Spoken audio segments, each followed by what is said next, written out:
The meeting is now being recorded and live streamed, so I'll now take this adjournment for this meeting of the Education Resources Committee of the 27th of June 2023. I can see that we have present Councillors Allison and Anderson. I have an apology from Councillor Bradley. I see that we have Councillors Clark and Cowie. I have an apology from Councillor Fagan. Councillor Ferguson is here, as is Councillor Frame, Councillor Fulton, Councillor Gray, Councillor Hamilton, Councillor Horsham and Councillor Johnson-Dempsey. I have an apology from Councillor Keat. Councillor Kerr is present, as is Councillor Lambie and Councillor Lockhart. I have an apology from Councillor Logan, and I understand that Councillor MacDonald is substituting, and I can confirm that she's here at the meeting. Present we have Councillor Loudon, Councillor McCallan, just looking for Councillor McGeever. I'm not seeing Councillor McGeever. I'll keep an eye on that one. Councillor Razak is present. Councillor Scott is also present, and just looking to see if Councillor Thompson is here. Yes, Councillor Thompson is here. Councillor Walker is here, as is Councillor Watson. In terms of external representation, I see that we have John Mulligan here. Nothing from Dr. Iskander. Gillian Coulter. No, nothing from Gillian Coulter. I see that we have present Jennifer Gaffney. I have an apology from Joan Lennon, and I see that we also have present Naomi Baxter and Christine Hall. So with that, Chair, there are a number of officers at the meeting. I'll pass back to you, Chair, for the business today. Thank you very much, Pauline. Before we start, I'd like to welcome Naomi Baxter from Bankhead Primary Parent Council. It's welcome and it's good to have you on board. Thank you very much. Is there any declarations of interest? Not that I can see. Minutes of the previous meeting. Agreed. Thank you. Monitoring items, Education Resources Revenue Budget Monitoring 2022 to 23, pages 13 to 16. And I'd like to invite Louise to speak to this paper. Thanks, Louise.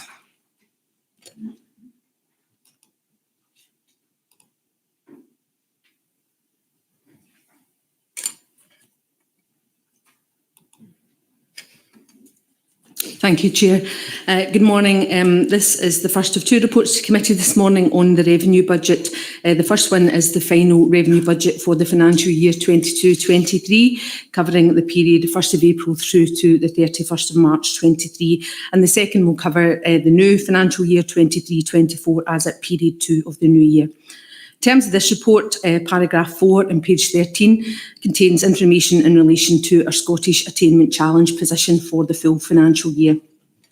Spending commitment to the 31st of March is 10.634 million, with 0.905 million still to spend, and this is available for the school session April to June 23 in line with the PEF guidance, and has been approved as a transfer to reserved at the year end as part of the probable outcome exercise to meet the spend and commitment in schools in line with our school improvement plans.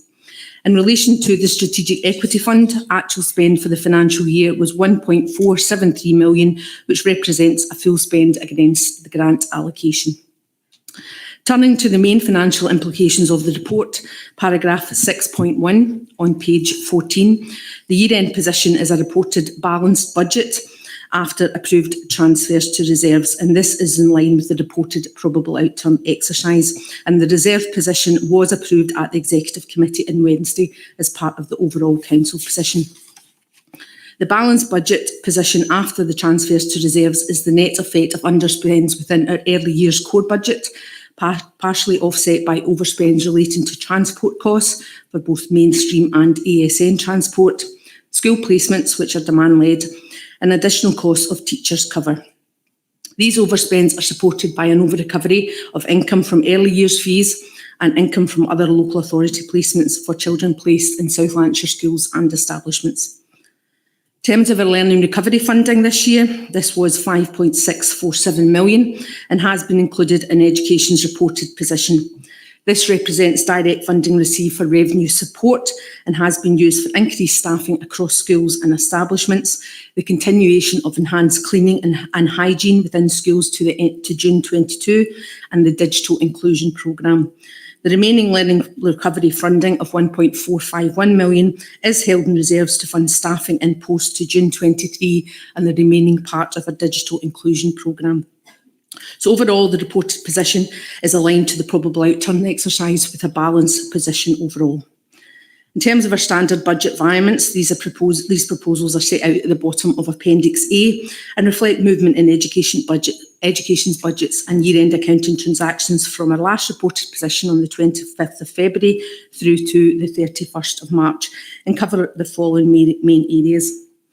Creation of budget to reflect funding for corporate items, mainly utilities, teachers' pay award and our teacher induction scheme funding.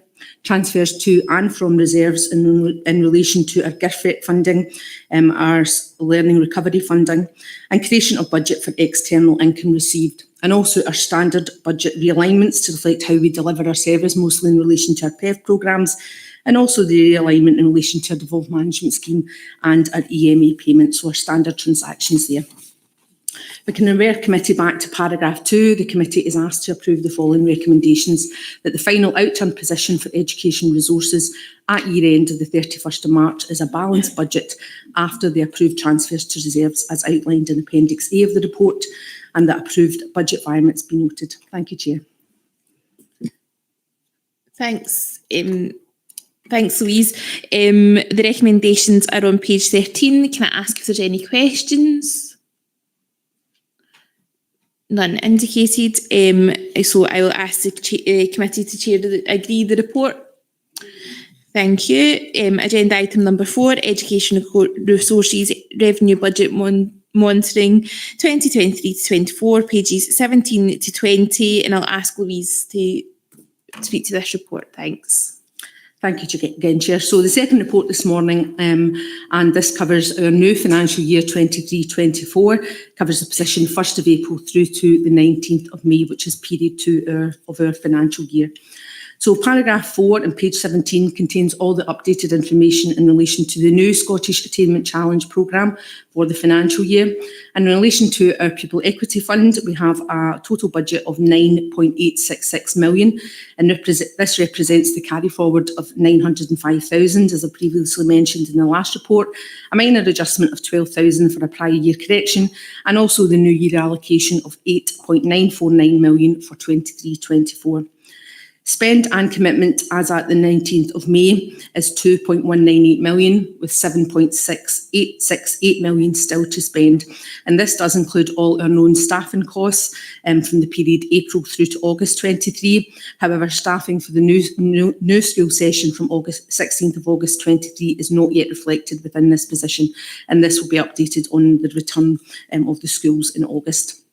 In relation to our Strategic Equity Fund, the budget for the year is again 1.473 million, and spend and commitment to date is 1,085,000, with 388,000 still to spend. And this does include all the known staffing costs in post up to the 31st of March 24, so the end of this financial year, and these are reflected within the committed position. Committee will continue to be updated with the spend position for 23-24 for the year for both streams of the programmes within our further reporting. So turning to the main financial implications of the report, 6.1 again on page 18, Education is reporting a break-even position against the phased budget, and this is an early position for education. Variance explanations are outlined in Appendix A to this report, but in the main the underspend reflects early years core staffing, and again early years fees are supporting costs in transport and external placements. We do have some budget variants as we set up our new budget for the new financial year, and again these reflect transfers from reserves in relation to some project deliveries, including learning recovery and the Whole Family Wellbeing Fund, transfers between corporate items in relation to increased costs for utilities, and funding in relation to the return of the funding for year 2 to 5 for the footwear and clothing grant for early years to support that programme in the future, transfers between resources for projects delivery, and also the standard realignments across the school budgets and our EMA payments. So if I can refer committee back to paragraph 2, again, the committee is asked to approve the following recommendations: that a break-even position for education revenue budget as detailed in Appendix A of the report is noted, and that the proposed budget variants are approved. Thank you, Chair. Thanks, Louise. Recommendations are on page 17. Can I ask if you've got any questions?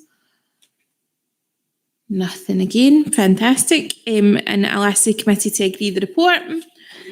Thank you. Education Resources Capital Budget Monitoring 2022 to 23, pages 21 to 24. And can I ask Lorraine to speak to this report? Thank you. Thanks, Chair. Good morning, committee. Again, similar to revenue, this is the first of 2 reports for the resource, but this time focusing on the capital programme for the 2 financial years. So item 5 then on page 21 is the final capital budget monitoring position for the financial year 22-23. And the resources spend was included in the overall position reported to the Executive Committee last week.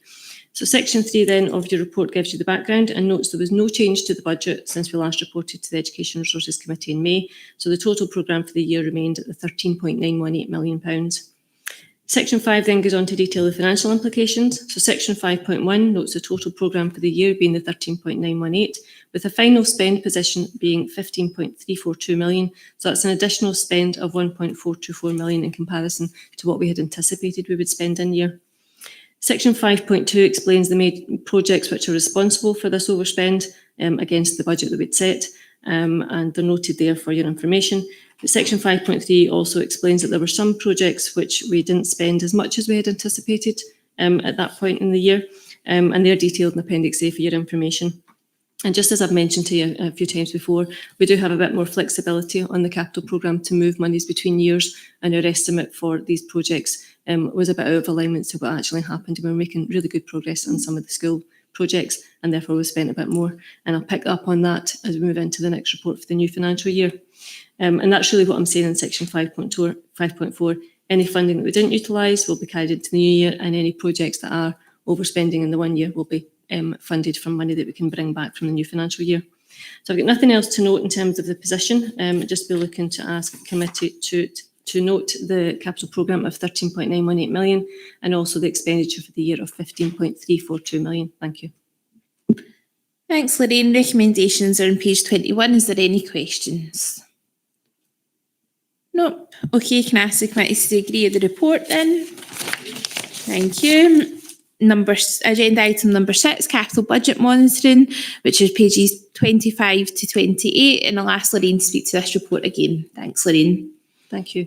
So again, the second report then of the 2 in relation to capital, and this one's focusing on the new financial year.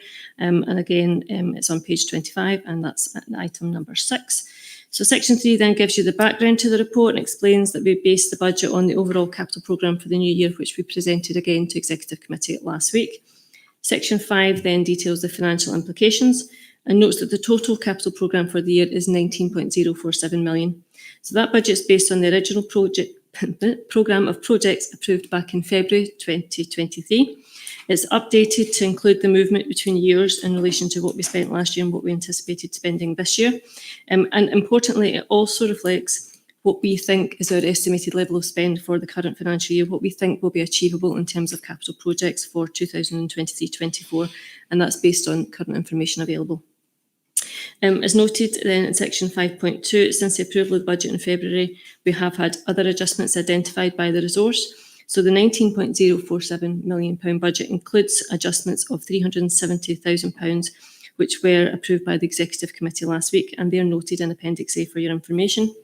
And then finally, section 5.3 on page 26 notes the period 2 position. So we anticipated spend of £900,000 to the 19th of May, and we spent £900,000.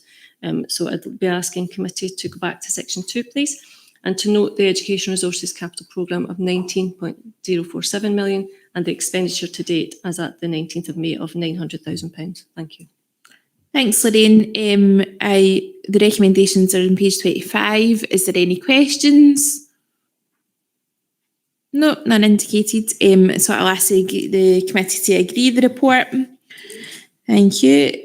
Going on to the workforce monitoring, March to April 2023, pages 29 to 36, and I'll ask Eileen to take this. Thank you. Thank you, Chair. Good morning. So this report provides the standard employment information for the resource covering the period March to April 2023. So section 4.1 outlines attendance statistics for committee, and the details are in Appendix 1. The absence rate for the resource for April is 3.8% compared to a council-wide figure of 5.1%, which has decreased by 0.2% compared to the previous month, and then compared to the same period last year, it's decreased by 0.2%. The projected annual average then for the resource is 3.8% compared to a council-wide average of 5.1%. Sections 4.2 to 4.5, the details are in Appendix 2, and the main points are that during the period there was 392 occupational health referrals, there was 6 disciplinary hearings, there was no grievances or dignity at work issues raised, there was 260 accidents or incidents recorded during the period, and then there was 48 leavers and 31% of them completed exit interviews. The details of the vacant posts are in Appendix 2A, and 82 posts became vacant during the period, and 79 of those posts will be filled. 1 was held pending a review of the service, 1 was due to the end of a fixed term contract, and 1 was filled on a fixed term basis. And I'll refer committee back to section 2.0 and ask that the workforce monitoring information for education resources for the period March and April 2023 be noted. Thank you. Thanks, Eileen. Recommendations are on page 29. I can see Elise is wanting a question. On you go. Hi, thanks, Chair. My question's on point 4.3. So the reported increases of 45 are compared to sometime the previous year. This is becoming very concerning, as over the past several committee meetings, it appears that these numbers have been increasing. At the end of last month, the Education Secretary announced a summit to bring together young people, parents and carers in councils and schools and unions to talk about violence in schools and to identify good practice. Has the council been approached by this yet? And could councillors please have an update to any further information on this when the council reviews it? Thanks, Elise. Eileen? Yeah, you're right. This has come up at committee over the last few committees in terms of the accident and incident reporting, and I've responded that sometimes there is a lag in terms of the reporting, that not all of the accidents and incidents that are recorded during the period actually take place during the period.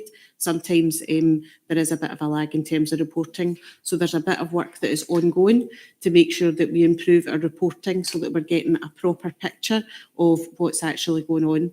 In addition to that, there is some work with our trade union colleagues in terms of a survey that has just recently been distributed, again, to get a picture of what's going on, particularly in relation to staff and how they are supported in this, and then that will then link in with the kind of national work that's going on. There was a study, a survey that was distributed in January to some of the schools in relation to behaviour in Scottish schools, and there's some follow-up focus groups as part of that. We're still awaiting the output of that and see how that all fits in nationally. And once we've got all of that together, we would be able to bring something back to committee in terms of all of this activity. But there's quite a number of elements that are going on. So the short answer is, yes, certainly there's a lot that's going on locally at what we're doing, but we're also linking into the national work that's ongoing as well. Thank you. Thanks, Eileen. I'll bring in Carol to answer part of that as well. Thanks.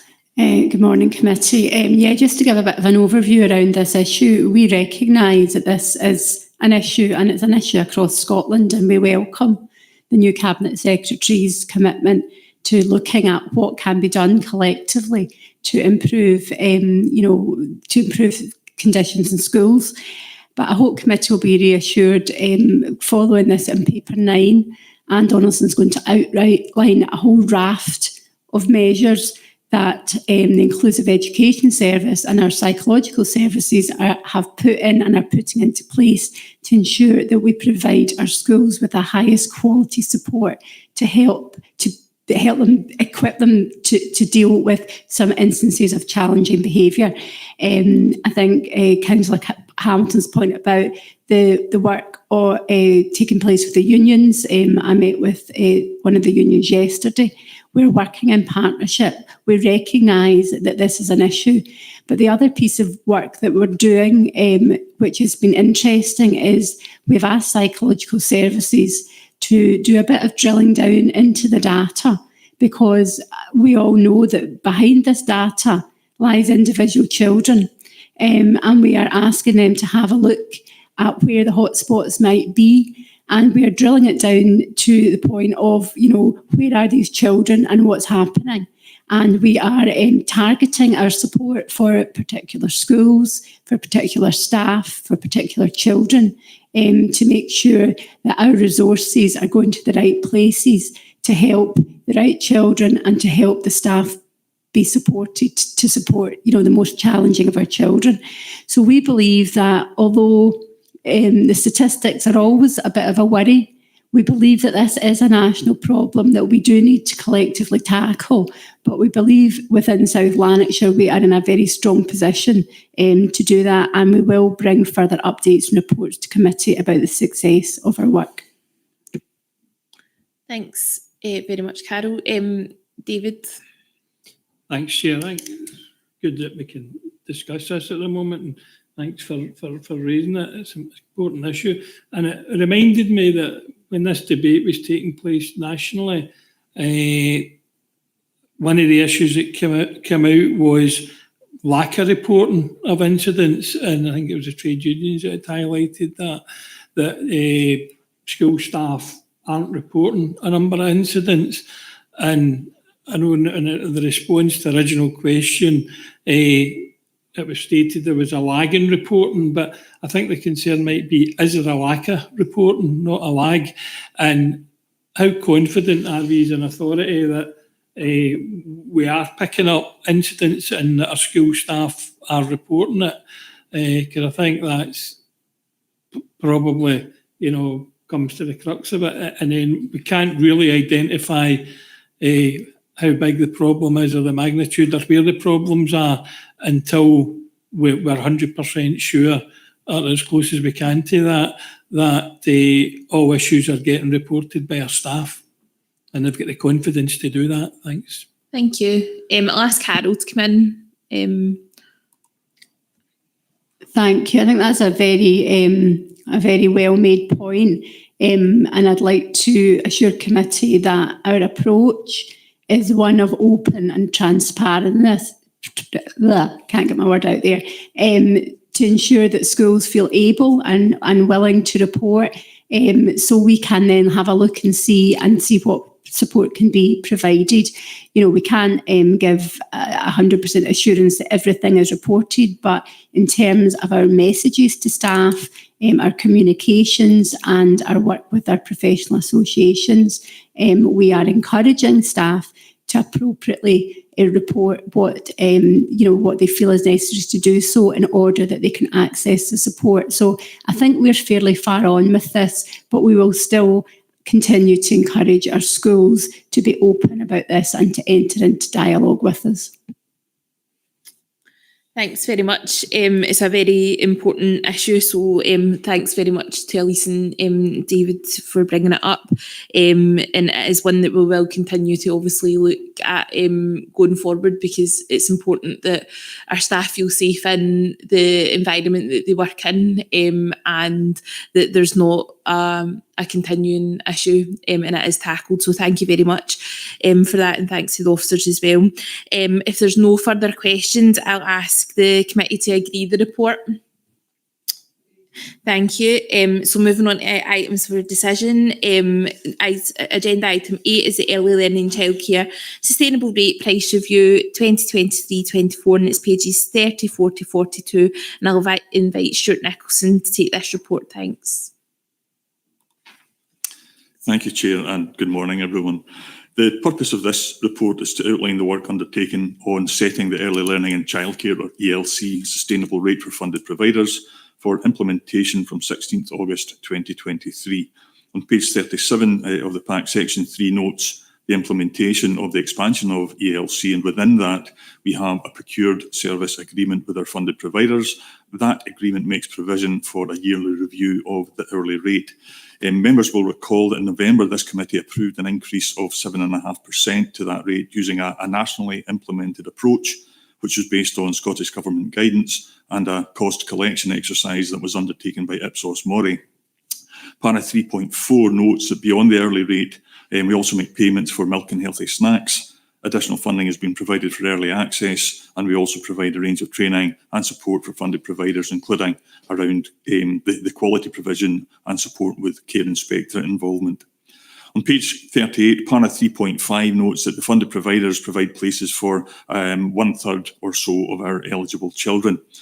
Para 4.1 goes on and notes that a commitment was given at the November committee to continue engagement and consultation with the funded providers and outlines how that's happened.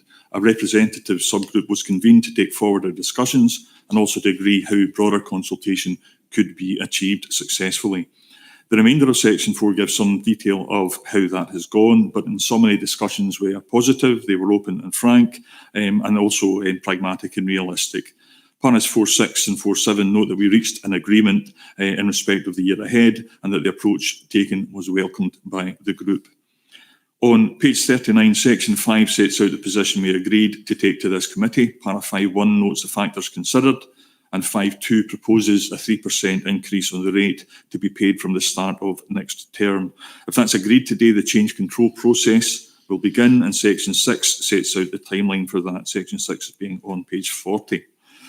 If we look at section 8.2, that notes that we will require an annual budget of £469,000, the part year effect for this financial year being £323,000, which is already budgeted.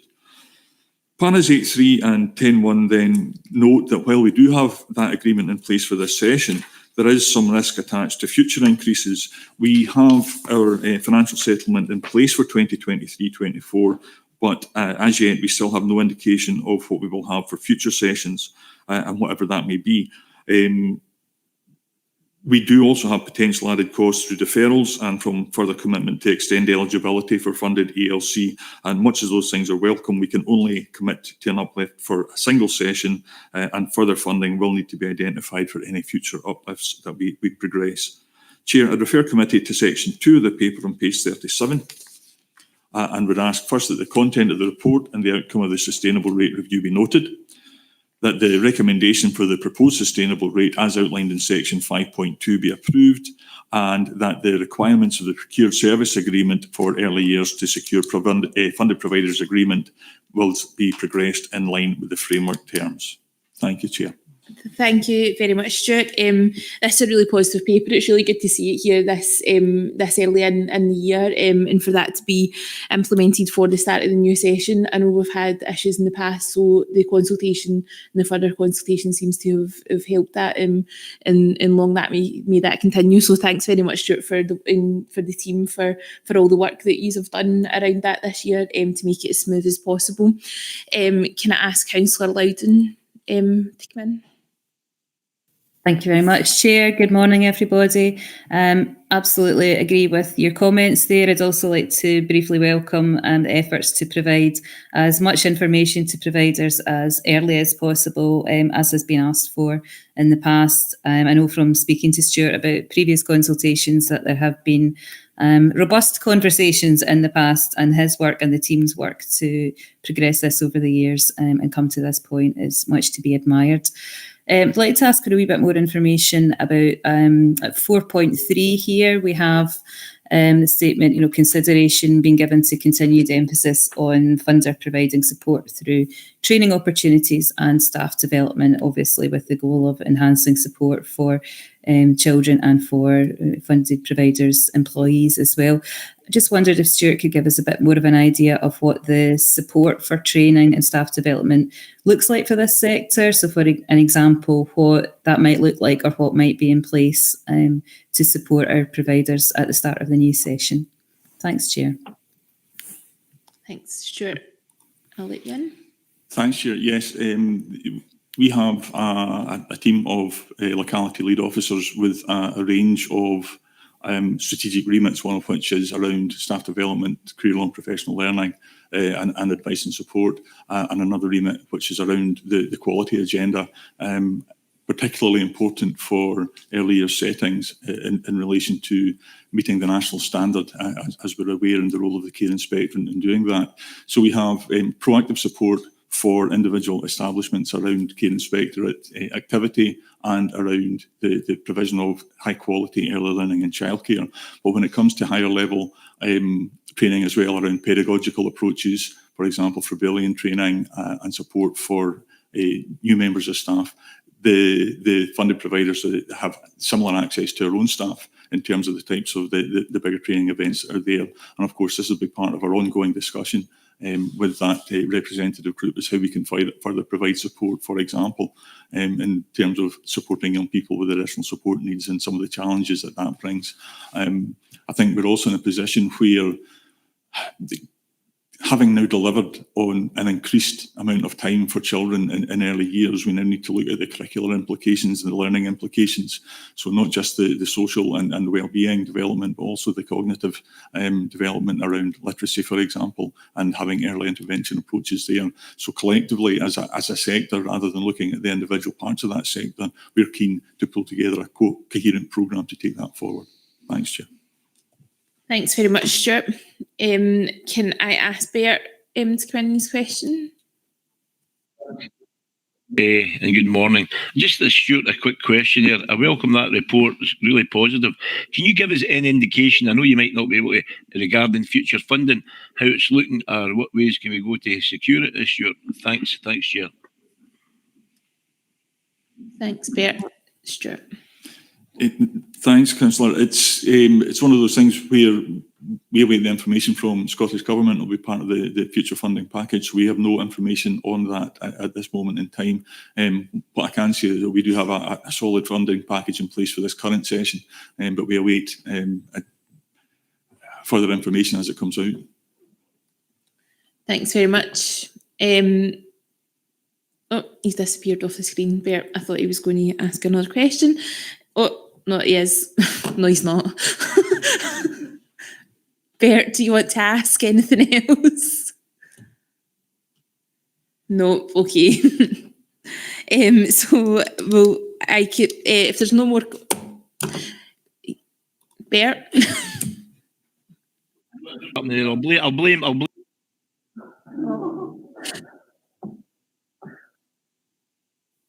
Bert, do you want to press your button again?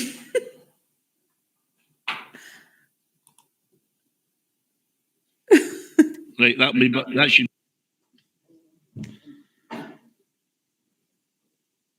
We'll try one more time.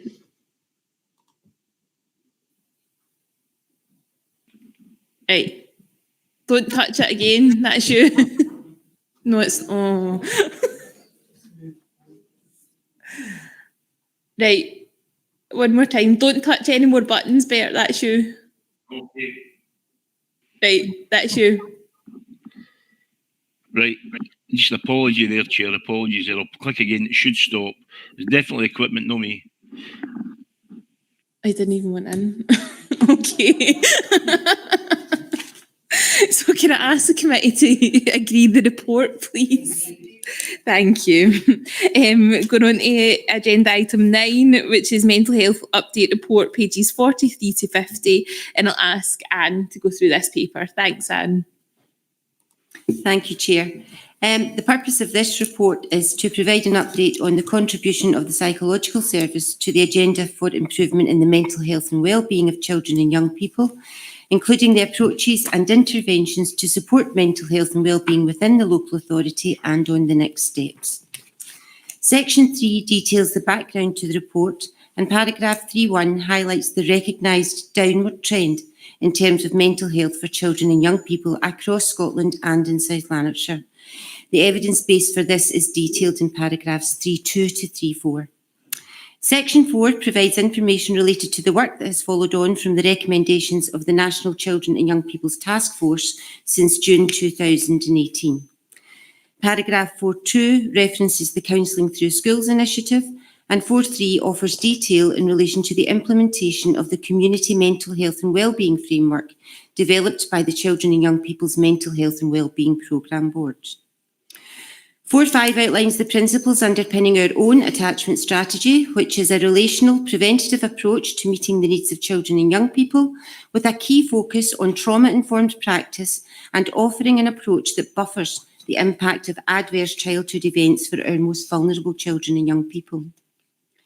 Section 5 offers an update on the Counselling Through Schools programme, and members are asked to note, as detailed in 5.1, that since the introduction of the Counselling Through Schools programme in October 2020, all 17 mainstream secondary schools, 3 ASN secondary schools and young people attending Aspire have access to counselling support.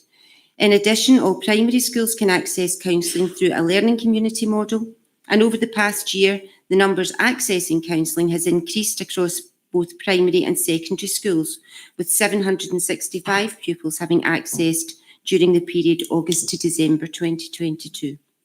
Paragraph 5.3 highlights that evidence shows that there are positive outcomes for those who have completed counselling. Para 5.4 highlights the early intervention therapeutic approach that has been commissioned for under 10s via Theraply, which is offered by the Exchange, which is a third sector provider.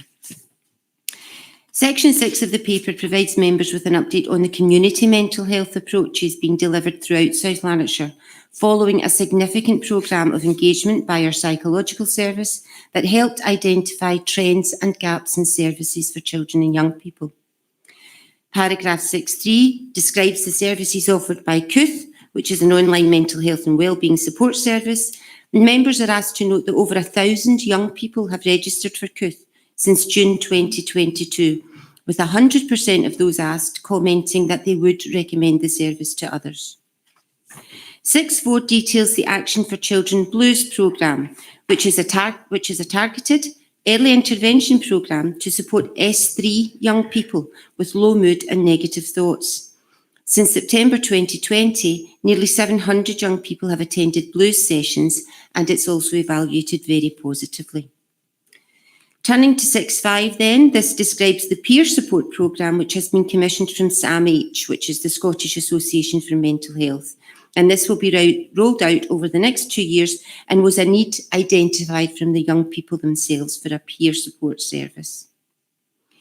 The Lifelines Lanarkshire suicide prevention approaches are detailed in Section 7, including multi-agency training and the development of an online learning course as well. The provision of 2-day assist training, which is more in-depth skilled level training managed by Public Health Scotland, has now resumed following the pandemic, and members are asked to note that the training capacity within our own psychological services has been increased in the last year to enable the delivery of assist training on a monthly basis. South Lanarkshire's involvement in the National Mental Health Agenda is highlighted in Section 8, which details the work of the Psychological Service in contributing to the Scottish Government document Whole School Approach to Mental Health and Wellbeing Framework. Young people from Lanark Grammar have developed a video to support the whole school approach, and this has been promoted and shared at national level, as well as at our own Let's Connect Mental Health Conference, which is described in Section 9. And the highly positive feedback from young people who attended that conference means that it'll now be an annual event. Finally, the role of our psychological service in supporting the broader approach to mental health and wellbeing is detailed at Section 10. And I would ask members to note that the contribution of the service takes place at a number of levels, including individual child and family, school or establishment level, and at authority level. And there are examples of the activities undertaken by them listed in the paper. In terms of next steps, members are asked to note the actions detailed at Section 11, which are to continue to engage with young people to feed into future plans around mental health supports, to complete annual quality assurance visits to secondary schools for delivery of counselling interventions, to continue to monitor, evaluate and review the delivery and impact of all interventions, to further embed SAMH interventions within the authority, and continue to embed suicide prevention approaches within education resources and with partners. Turning to section 12 then, this section highlights that in discussion with the Chief Officer of the Lanarkshire Health and Social Care Partnership, some short-term funding has become available to focus on early intervention and school counselling supports.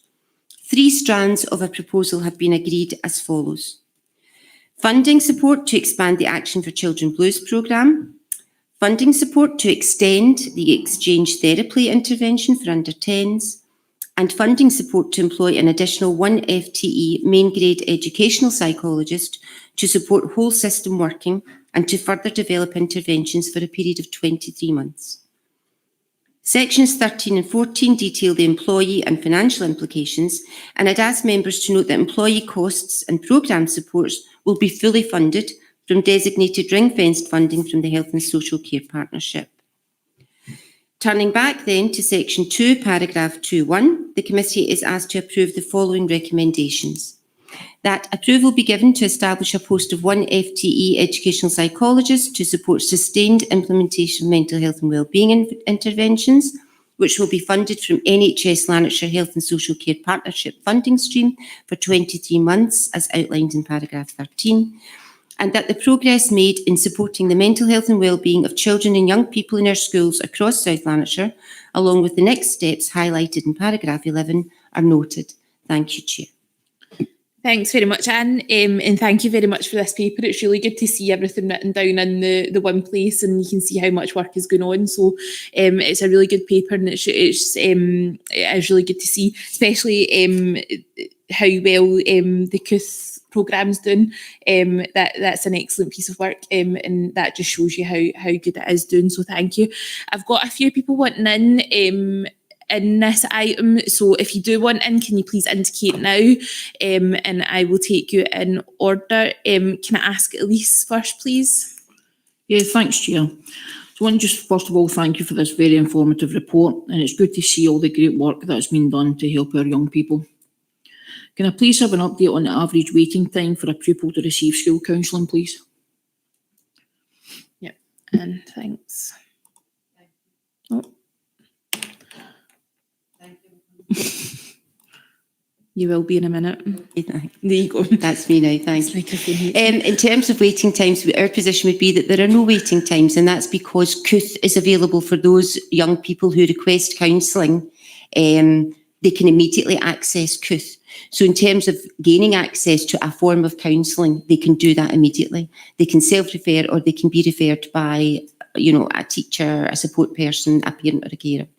In terms of face-to-face counselling, which might be available in a school setting, that will be dependent on the school setting and the staff involved.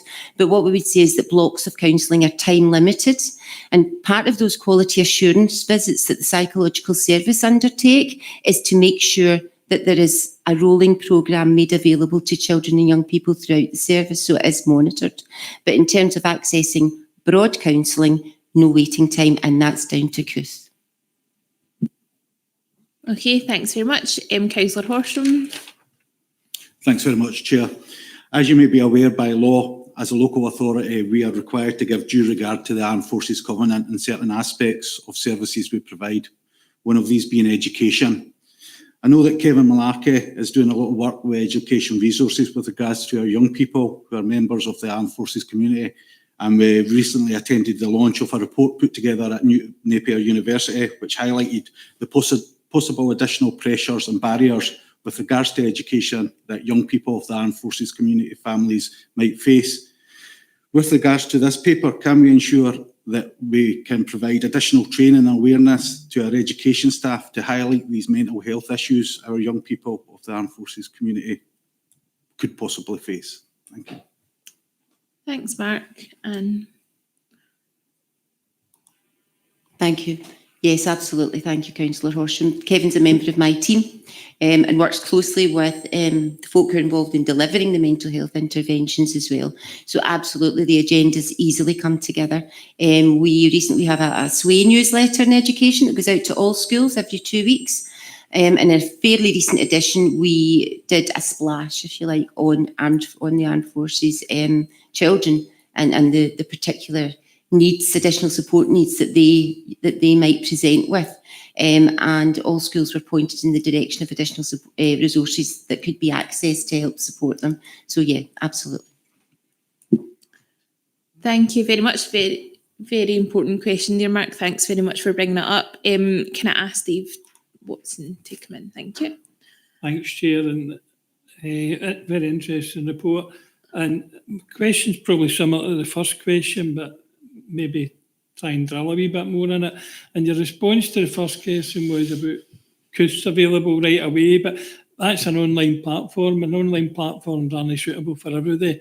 And I think, going on, and what is the delay in a timescale? And I know you said it maybe depends on location to location or whatever, and entering any of the programmes on a face-to-face basis. Are we talking months, weeks, days, because that can be quite critical.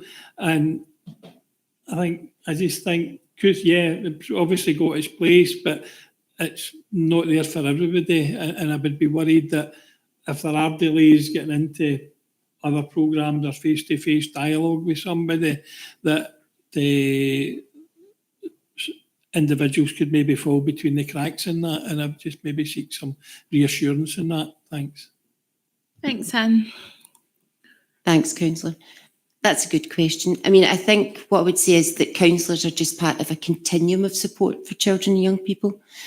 And actually, a lot of the support that we give to them came pre-counsellors in schools, and that's from pupil support staff and other people around them, the psychological service, other people within the school setting, but from out with the school setting as well, our education staff.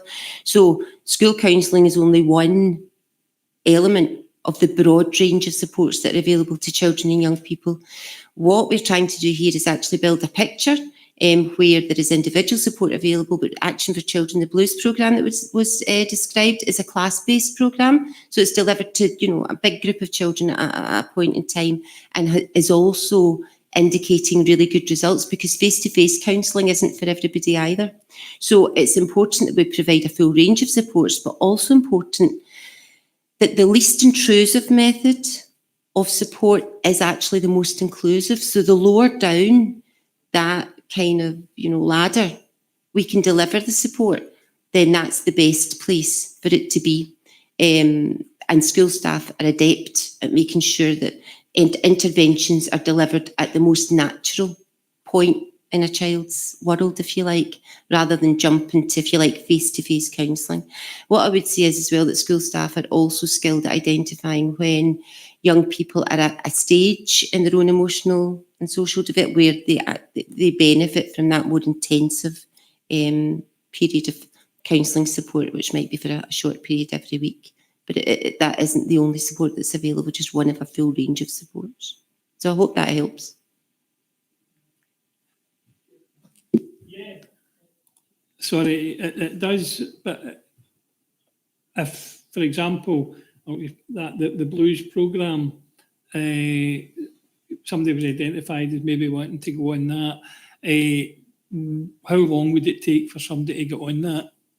And I take your point about all the other things going on round about that as well, but there must be an escalation at some point, and then where does that come and how long does that take to get on that? It would depend on the needs that the young person was presenting with. So we talk about a staged intervention process, right? So a child presents with social and emotional needs, and we say that's the additional support need that they've got. So the first point of intervention is at class level. So that might be an intervention like Action for Children Blues programme if it's being delivered in the school. If a class teacher feels that the child requires more intensive support, they will draw support down from the whole school level, which might be programmes available within the school, like counselling support, for example, which is available within the school. All during this time as teachers and staff are identifying need, they're planning, they're putting together formal plans for the child or young person. So they'll pull together an additional support plan if that's what's required. If they can't meet the child's needs from within the school setting, then they might request assistance from out with the school and resources out with the school, which could be our psychological service, it could be social work resources, it could be health And the other option is to move to a level where we're bringing in resources from independent third sector organisations as well. So it's the people around the child or young person that know them best that will help to identify the most appropriate resource for the child or the young person. But during this time, they are actively planning the kind of support that's put in place. You wouldn't have a whole range of agencies involved with one child. You would want to look at a form of support that you can focus on and measure the impact of that support. So what I would say is that it wouldn't be my view that any child or young person in this authority experiences undue delay in getting the support that they need. And part of the reason is really what's contained in the paper. It's the range of supports that we work to provide. So we seek supports from the Community Mental Health and Wellbeing funding, the Counselling Through Schools funding, the Looked After and Accommodated Children's funding, the SEF funding, the PEF funding that schools are pulling in. So there's lots of sources of resourcing the kinds of support that we're putting in place for children and young people. So I would want to reassure you that there is no undue delay where a child requires support from an education resources perspective. Okay. Thanks. Susan? Yeah, so I was just, it's a bit loud as well. I was just going to say, yeah, what a fantastic range of resources are there. It was really interesting to read. You know, obviously that's fantastic for our children and young people in schools to, you know, have access to all these resources and start at an, you know, early stage for, you know, tools that they can have at their disposal to help themselves with mental health and well-being and what have you. Yeah, so fantastic to read. And I think you answered the question earlier. I just wanted to ask, I'd never heard about CUTH before, and I was wanting to find out, well, how do these, you said 1,000 young people have registered, and my question was, how did they register? You answered it before, but I've forgotten. How, I mean, if you knew nothing about it and you're in school and you don't know anything about it, how do you, unless you're approached by a teacher or somebody in the school that says, maybe you should go and register for that. But if you don't know anything about it and you don't want anybody to know about your mental health or your anxieties or whatever else, how would you know? And another thing I was going to bring up was very interesting, 8.1, the video by the Mental Health and Wellbeing Group to promote a whole school approach. Just wondered, can you get a link to that? That'd be really interesting to see. Thanks. Sure. In terms of CUTH, it's widely publicised throughout the schools, and we put it on Twitter. Psychological Services publicise it through their Twitter leads. We ask schools to publicise it as well. So we proactively publicise CUTH. And one particular group that we have done that most recently with are Looked After Children. And certainly they spoke at the Let's Connect conference that's mentioned in the paper as well. So we take opportunities to proactively get the information out there. And what we see, we do monitor uptake really closely because we want to be sure that we're getting value for money, and we're pleased with the uptake in CUTH, and we're really pleased with the response from the young people. We're delighted with it. So that's something we would want to continue, but we know that we need to continue to keep publicising it to make sure that new tranches of young people are aware of it. In terms of the video link, absolutely, we can get that and it can be shared around committee, no problem. Perfect, thanks. And Margaret? Thanks, Chair. And I would just like to also thank you for the report. It's really, really useful to see all these initiatives and interventions which are now available on a whole systems approach. What I wanted to ask was in relation to CAMHS. I mean, obviously the co-production, the third sector approach in particular, it was hoped that the impact would be to help reduce the waiting list for CAMHS, because obviously, as you're aware, there were long waiting lists, and people with young people and children with complex needs had difficulty accessing those services. I don't know if the answer would be for this committee. It might be the Integrated Joint Board, but as far as you're aware, do you know if it's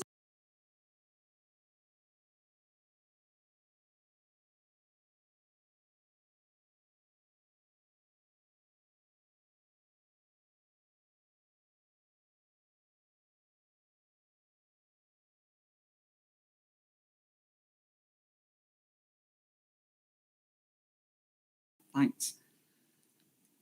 Thanks, Margaret. A really important question. Thanks. No, I don't. You're right, it's for the Integrated Joint Board. What I can say is that I understand there are early seeds of hope in relation to that. That they certainly recognise that the challenges that they face, and that our psychological service is in a regular dialogue with CAMHS in relation to the challenges they face. And in fact, the funding that's come our way is an effort by CAMHS to sort of help support them at a lower level. And you can see that the package that we've sort of agreed with them to try to do that. And so hopefully all of these things is all working together, because there's no point in us all pointing at each other. You know, if we all work together, we can help to do that. But I do also take your point about young people with complex needs, learning disabilities, for example, who are really challenging to work with in terms of their own mental health. And I know that certainly CAMHS are acutely aware of this. So I think there are seeds of hope, but I don't have any data around that. Yeah, good idea. Yeah. That would actually be really, that joint up work would be really good to hear. I think the councillors would be really interested in hearing what the impact is having. So if you could take that back, Margaret, and maybe see if there's a mechanism in order to report back, then that would be good. Councillor Loudon.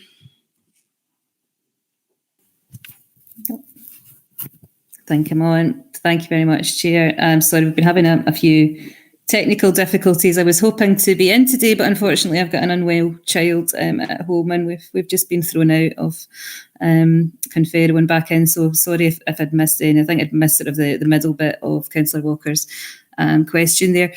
But just I would like to briefly welcome this report and for all the detail in it. And remember, you know, some of this work is obviously stretching back a good number of years now. It was stuff coming through the COSLA CYP Mental Health and Wellbeing Programme, you know, and the Joint Delivery Board that was related to that way back when. And what had come out of that was a lot of the importance of enhancing community-based supports and school-based supports and looking at new approaches for emotional and mental distress. And then obviously when the pandemic hit, then this has become more important than ever more. So thank you for this.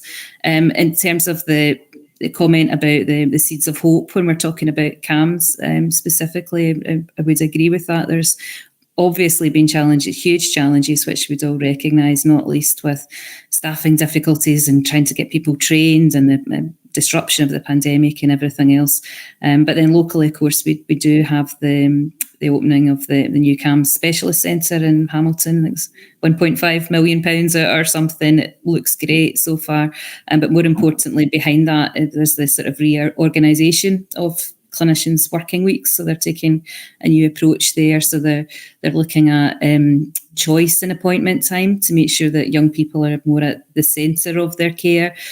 Their family circumstances are taken into account, so something during the school day might not suit a parent's working patterns and so on. So that the idea that these choice appointments are going to be there, and hopefully within a much shorter referral time as well.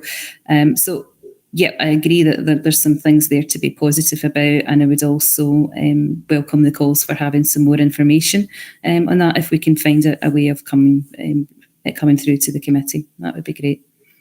Thanks, everyone. Thanks very much for that. So if there's no further questions, I'll ask the committee to agree the report. Thank you very much. Seen as it is... Oh no. This system's playing up. It keeps flashing up people wanting on.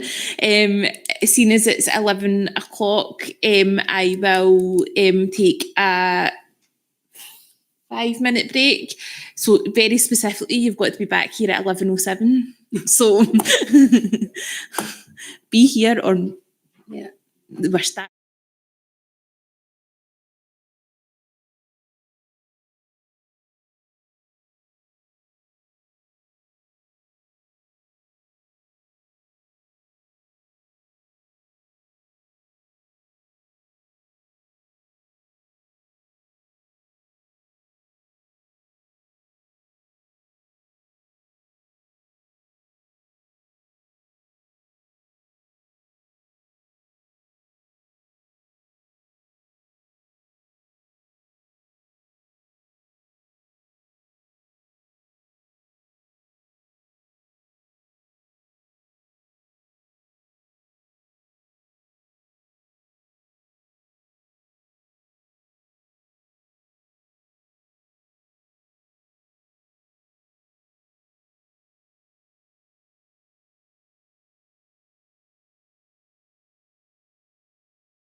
much. We'll head on to agenda item number 10, which is Scottish Government's consultation on school hours, which is pages 51 to 58. And I'll ask Stuart to take this report. Thanks, Stuart.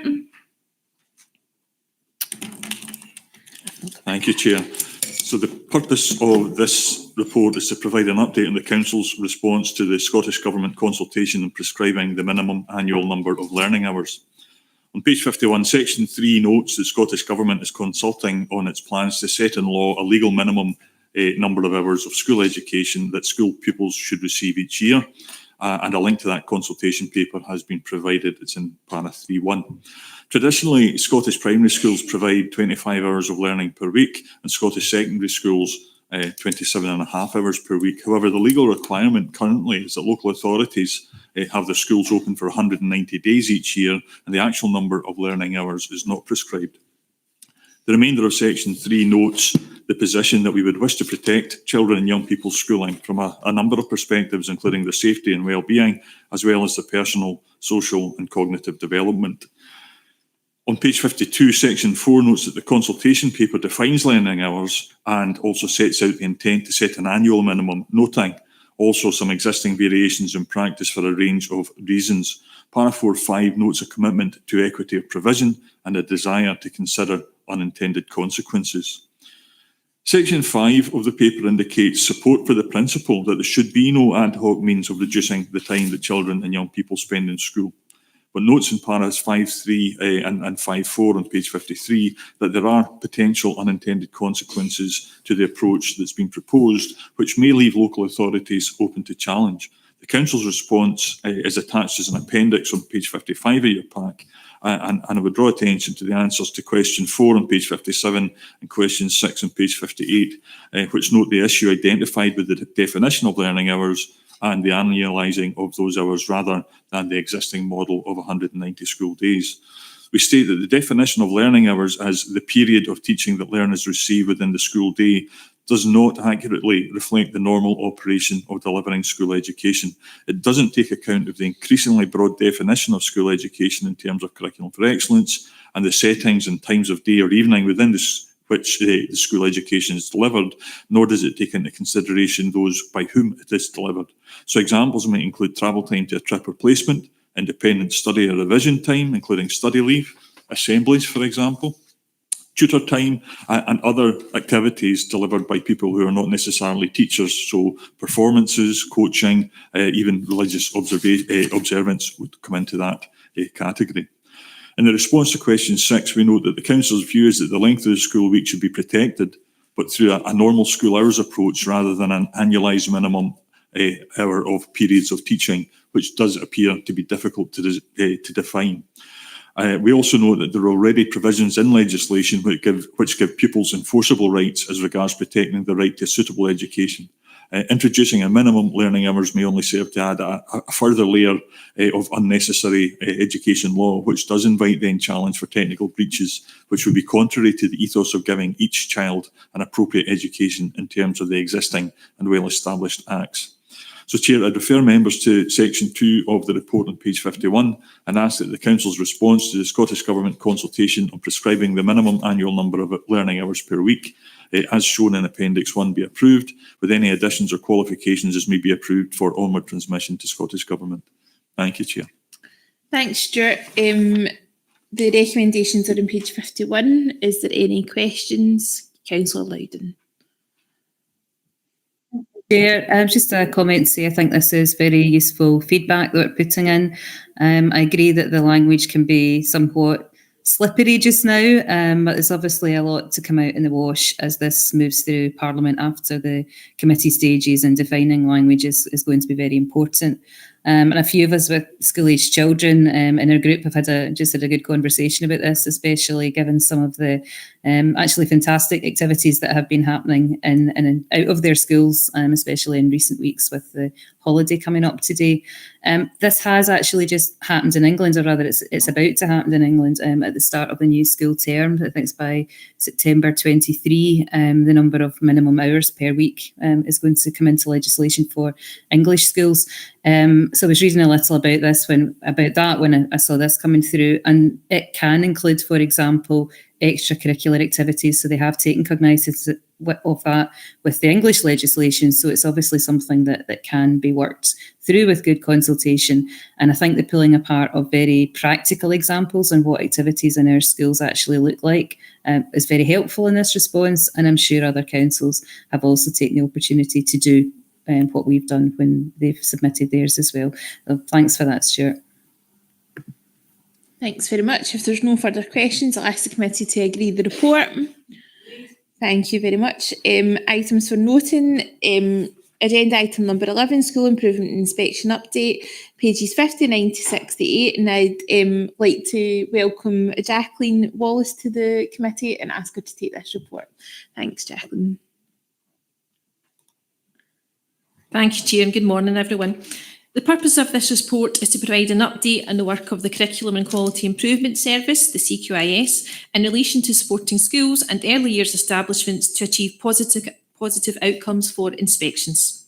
Provide an update on the outcome of school and early years inspections during 2022-23, as well as provide an update on future developments to support schools for 2023-2024. Schools in Scotland are subject to external inspections by HMIE, and Section 3 of the report takes us through the number of inspections in South Lanarkshire Council compared to our comparator local authorities. During session 2022-2023, South Lanarkshire Council had 13 establishment inspections, as outlined in Appendix 1 of the report. This is the highest number of inspections compared to our comparator local authorities. These are the first inspections carried out since March 2020, when all inspection activity ceased during the pandemic. Section 4 of the report outlines the various models for inspection, with paras 4.2 and 4.3 noting the quality indicators used as part of the inspection process, and para 4.4 noting the 6-point evaluation scale used. Section 5 sets out the elements used to support and, where required, challenge schools as part of their ongoing self-evaluation journey for improvement. Para 5.3 outlines the specific support provided to those establishments we believe are potentially facing an inspection in the next few years. Bullet 2 in para 5.3 demonstrates and endorses how well this support is received by establishments following the inspection process, as 100% of respondents rated support as excellent or very good. As previously mentioned, South Lanarkshire Council had 13 establishments inspected during session 2022-23, and Section 6 gives you a further breakdown of this information along with the inspection models carried out. Section 7 notes the outcomes of all school inspections during session 2022-23. A positive outcome for any single inspection is defined as grades are satisfactory or above. Of the 12 school inspections this year, we exceeded the national expectations, with all schools receiving a grade of good or above for all quality indicators, and no schools required any follow-up inspection activity. Para 7.2, is a welcome endorsement of the work of the schools, with their practice being identified as worthy of sharing nationally. The remainder of Section 7 relates to the analysis of South Lanarkshire Council inspections compared to our comparator local authorities. Further information can be seen in Appendix 2, noting that 100% of our inspection outcomes were noted as good, very good or excellent. I'm pleased to also note that our outcomes compare favourably to our comparators, to the West Partnership and nationally. It is worth highlighting that our establishment's own evaluations demonstrate little variance between those given by HMIE, and that feedback to schools following thematic reviews was also very positive. Section 8 notes the outcomes of all nursery inspections during session 2022-2023. Para 8.2 notes we had 6 early years inspections within nursery classes as part of the school inspections and 1 standalone nursery. Appendix 3 and para 8.3 illustrates further the positive outcomes received, with 100% of evaluations for quality indicators as a grade of good or above, and no nursery classes or standalone establishments require any follow-up inspection activity. Section 9 notes the mechanisms for reporting on individual inspections, and Section 10 notes that the ongoing commitment to provide support during session 2023-2024. The paper outlines a very positive picture for South Lanarkshire Council inspection activity during session 2022-23, and we move forward with a degree of confidence into next session. As the timeline for inspection activity is set by HMIE, we have no control over the number of inspections and recognise that the positive outcomes outlined today may not always be the case. However, given the progress we have made and the significant support on offer, we are confident that positive progress will continue. Chair, I'd like to refer you back to section 2 of the report and ask for your approval on the current and planned progress relating to Education Scotland inspection reports be noted, and that the results of this year's Education in Scotland inspection results for schools and early years establishments be noted. Thank you, Chair. Thanks very much, Jacqueline. What an absolutely brilliant report, and where we can't rest on our laurels. Like, that just shows how excellent the work of our schools and pupils and all the support staff round about are doing. It's an absolute pleasure to see that coming forward, and it will continue in the future. I have every confidence of that, but thank you so much for bringing it to us. Can I ask Councillor Watson to come in? Thanks, Chair. One question: why is there not more excellence? No, in seriousness, it's a cracking report and great good news story. And I think, Jacqueline, you're trying to take over from Desi's spot of good news stories at Education Department Committee. But it is a fantastic report, and it would be remiss not to acknowledge that. And I think when schools and education's had such a tough time over the last few years, I think this is really encouraging. And congratulations to all in the schools involved and right throughout the education resources in achieving that, because it's not just achieved in a whim, it's achieved by hard work by everybody involved. And I think it is echoing the Chair's comments, fantastic report, and considering when you compare it against as well a comparable local authorities. So congratulations and well done to everybody. Thanks very much. Thanks very much. Alec? Just couldn't concur with everything that David and yourself have said. I don't think you can get any better than 100%. As someone who's actually asked questions before about education in general in Scotland, maybe not matching up to international standards, it certainly looks as if our staff in South Lanarkshire are managing to buck that trend quite significantly and need every bit of congratulations for doing that. But Carol, you now have a target each year to set. And we'll look forward to you matching it. One small issue I'm just wondering about, I know it was down south, but there was a case of a head teacher during an inspection basically committing suicide. You've said in here that there is a programme when a school is going to be inspected for the head teachers to be able to get support. Are we confident that is sufficient to give that is sufficient support to give our schools? Has it been considered?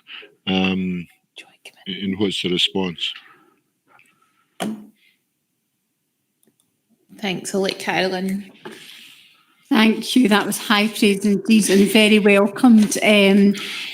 Yes, I'm going to come in on that point, but just to echo and to pass on my personal thanks to Jacqueline Wallace and her team, who have tirelessly worked this year to ensure our schools are so well supported and have delivered such positive outcomes. Of course, it's down to the work of the schools themselves. We like to think that our visitors come in and just endorse what we already see every day. I think your point, Councillor Allison, is well made about the stress that it can impose on schools. We see that as the notification arrives and as a head teacher is preparing for some people to come into our school, it can be a very stressful process. What I would say is within our service, we work tirelessly to support our head teachers and staff with the process. We are actually at the school, we do briefings with the staff, we answer questions, we're there to support. I know that Jacqueline and the lead officers are on the end of the phone every day and round the clock should a head teacher need us. And what we will do is we will push back if we feel that an inspection is not being conducted with the appropriate amount of empathy and respect for the work of a school, we will push back to to Education Scotland and that organisation.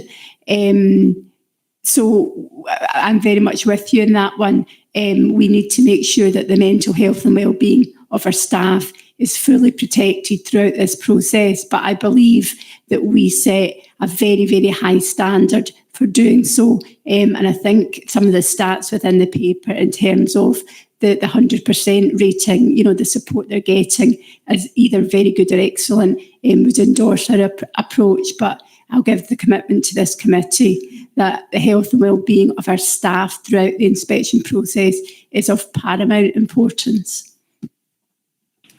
Thank you. Thanks very much for that, and please take back to the team as well our thanks, Jacqueline. Can I ask the committee if there's no more questions to agree the report? Thank you very much. Going on to agenda item number 12, Youth, Family and Community Learning Pathfinder Initiative, pages 69 to 74, and I'll ask Anne to come in, please. Thank you, Chair. The purpose of this report is to provide a progress report on the Youth, Family and Community Learning Pathfinder Initiative, which is now in 7 secondary schools within South Lanarkshire. Section 3 offers the background to the report, and committee is aware that through collaboration between education, social work and corporate resources, the Pathfinder Initiative was originally established in the 3 secondary schools in Cambuslang and Rutherglen in 2019. The area was selected based on a number of socio-economic factors detailed in paragraph 3.2. Influenced by the philosophy, values and skills of the CLD profession, the decision was made to appoint 2 CLD officers to be based in each of the secondary schools to work in close collaboration with the school staff and external agencies to support our most vulnerable young people and their families.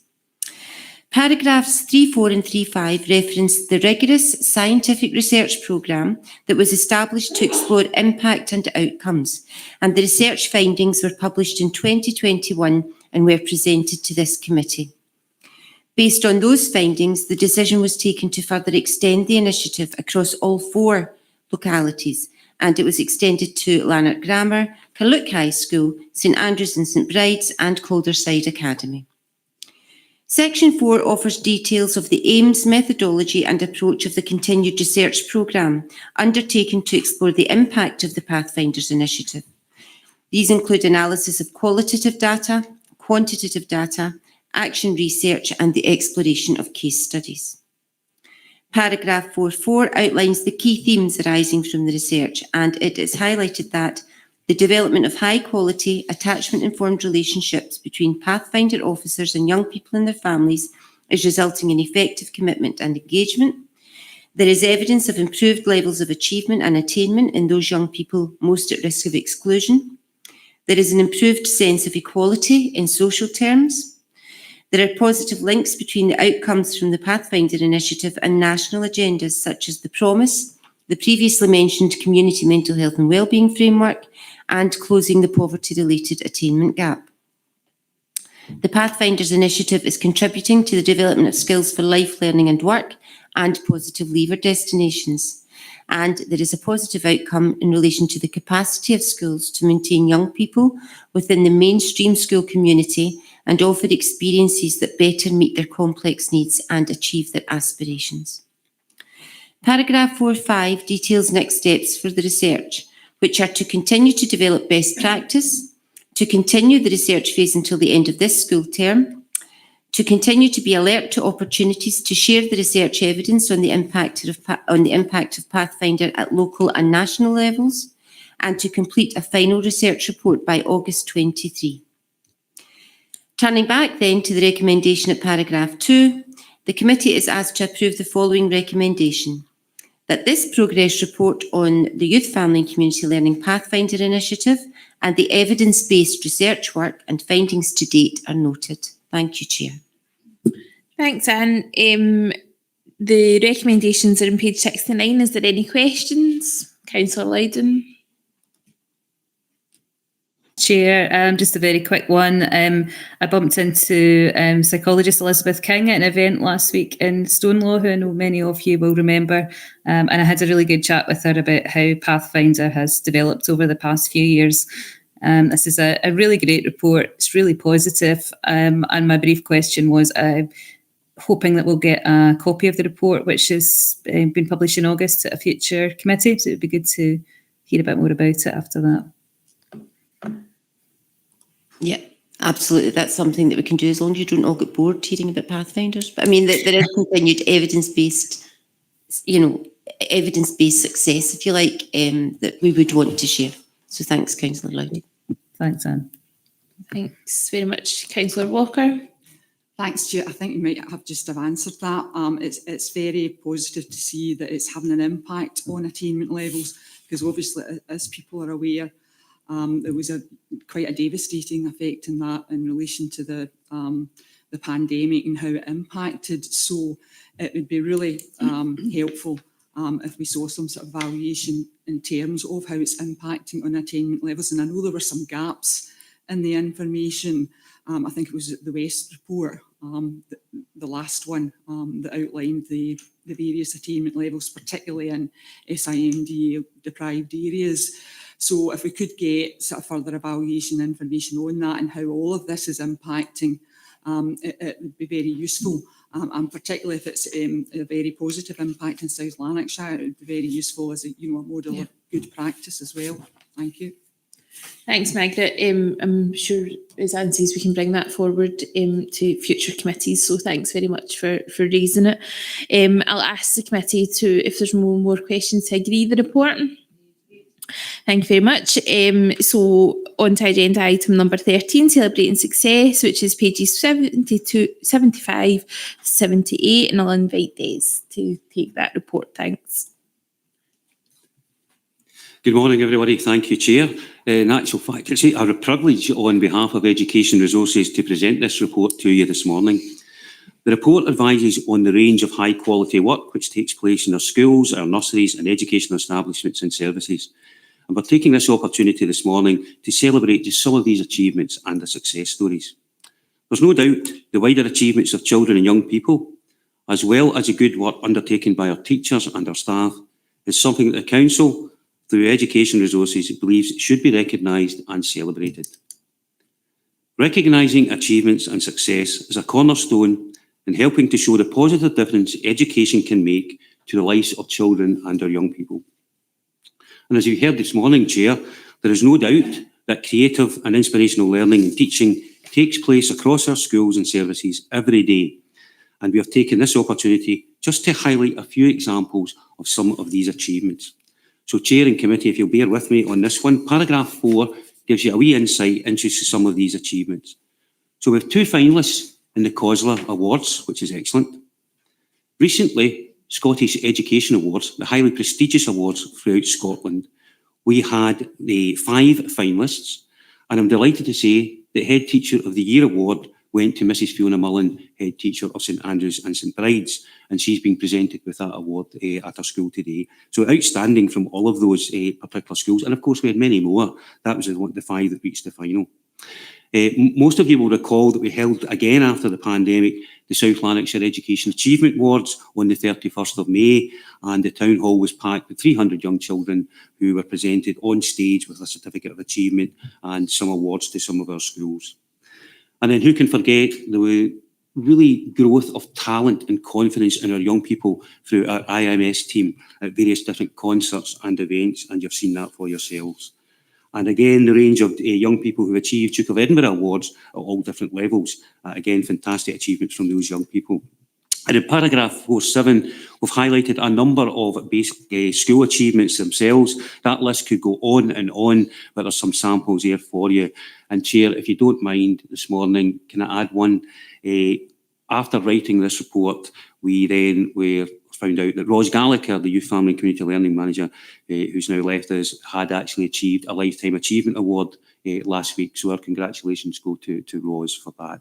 So Chair, the committee has asked this morning to the range of awards and the achievements of children and young people and staff across schools, establishments and services as highlighted in this report be noted.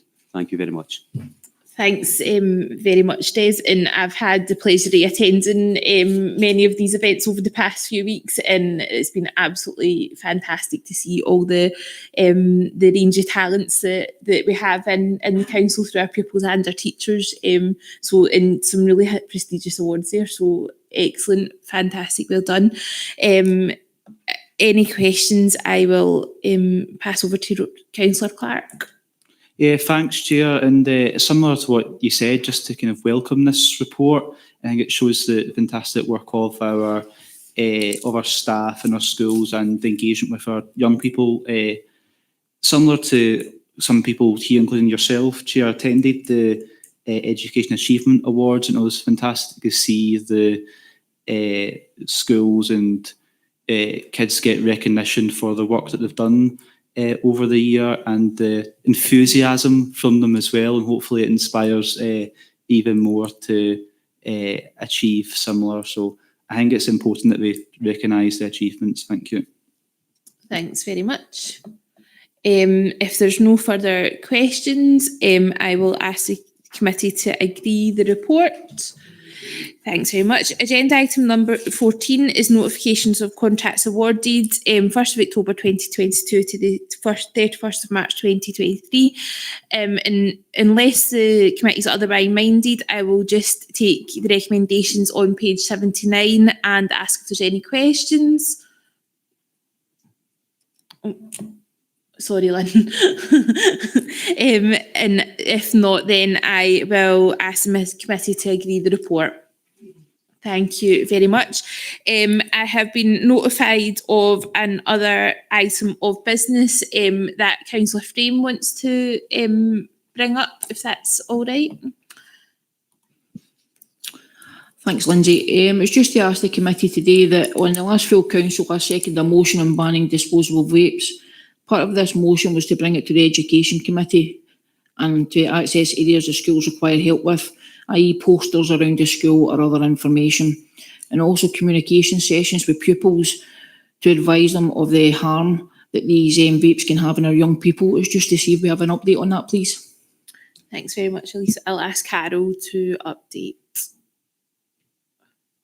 Thanks, Councillor Frame. Yes, I have asked our lead officer for health and wellbeing, Leanne Kelly, to prepare a report over the summer, both to bring to this committee probably in September about what we're doing in schools to tackle this issue, but also to ensure that our secondary schools in particular have a kind of pack ready. So right at the beginning of term, whether that's posters or some links for support or various other means, you know, to really try and clamp down in this, that all secondary schools will be asked to make a priority in terms of raising the profile of this issue. But we will bring a full report back to committee in September on this. Thanks very much for bringing that up, Elise. It is a very important issue, and obviously education has a part to play in it. So look forward to that report coming forward in September. Carol, I have no other urgent business, but I'll just finish the meeting by saying happy holidays to everyone, because the schools are breaking up today. I'm pretty sure we'll have some happy pupils and teachers by the end of the day. Maybe not so happy parents, however, but thank you so much, and I hope everybody in here has is managed to get away over the summer and has a good break. But thank you very much, and at that I'll close the meeting. Thank you.